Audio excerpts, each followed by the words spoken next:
วันนี้พระเยซูเจ้าได้ติเตียนฝูงชนที่ติดตามพระองค์มาย้อนพวกเขาบ่เข้าใจคำเทศสอนและการประทับอยู่ของพระองค์ท่ามกลางพวกเขาดังนั้นพวกเขาจึงขอเห็นเครื่องหมายจากพระองค์พระเยซูเจ้าจึงกล่าวตอบพวกเขาโดยใช้รูปภาพของพระพาสกโยนัสและชาวเมืองนีนีเวย้อนหยังย้อนชาวเมืองนีนีเวได้กลับใจเมื่อฟังคำประกาศเทศสอนของพระพาสกโยนัสส่วนฝูงชนที่ติดตามพระองค์พวกเขาได้ฟังคำเทศสอนและได้เห็นกิจการอัศจรรย์ของพระองค์แต่พวกเขาก็ยังบ่ยอมกลับใจและเชื่อในพระองค์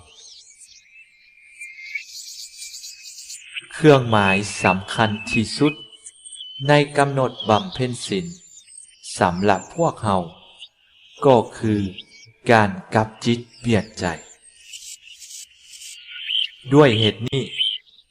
เมื่อพวกเราก้าวเข้าสู่กำหนดบำเพ็ญศีลในวันพุธหับเท่า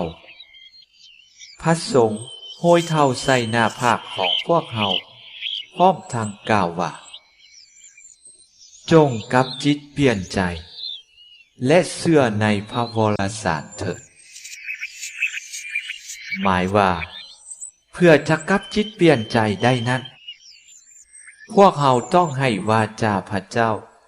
ซึมซาบและเติบใหญ่ขึ้นในตัวพวกเรา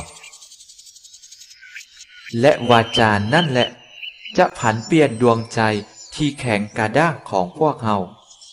ให้เป็นดวงใจที่อ่อนน้อมถ่อมตนตามแบบอย่างของพระเยซูเจ้าผู้มีใจอ่อนหวานและสุภาพ